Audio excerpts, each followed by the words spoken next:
Okay, and the next question is, I'm only recently starting to realize that the Holy Spirit is a person. Can you talk about that a little? Yeah, sure.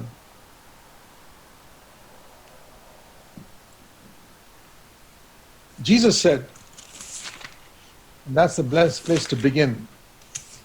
Just before he went up to heaven after the Last Supper, he gave a final sermon to his disciples in John 14, 15, and 16. Very important, as important as Matthew 5, 6, and 7. Because Matthew 5, 6, and 7, he showed us the standard. And in John 14, 15, he showed us the way to reach that standard. So that's why John 14, 15, 16 must be coupled with Matthew 5, 6, and 7, the two big sermons that Jesus spoke. And in John 14, he said, in verse 15, if you love me, you will keep my commandments. John 14, 15.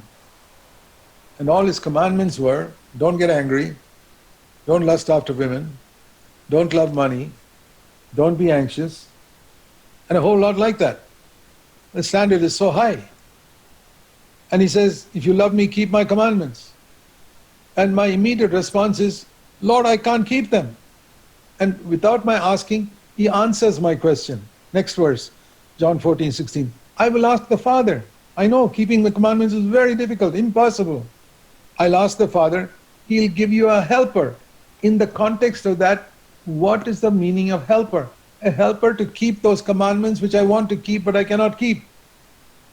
You see, we have the bad habit of reading verses individually. Always read verses together with previous verses and subsequent verses. If you love me, keep my commandments. Immediately I say, Lord, I need help for that. Oh, he answers immediately, I'll give you a helper. You see the connection? The Holy Spirit has come to help me. I love Jesus. I want to keep his commandments, but I cannot. I need help. He says, yeah, I'll give you a helper. And that is verse 17, the Holy Spirit. So the question is, why do you want the Holy Spirit? In that context. It's the first time he began to speak to his disciples about the coming of the Holy Spirit.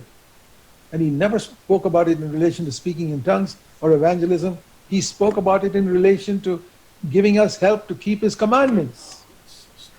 Those are the people who should be seeking for the power of the Holy Spirit. So I want to ask people who seek for the power of the Holy Spirit, why do you want it?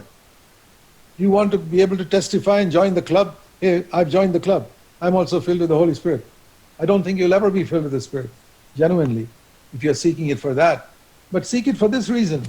Lord, I want to keep your commandments, and those standards are so high, I just don't seem to be able to keep them. I struggle and I fail. I want help. Oh, he says, I'll give you a helper.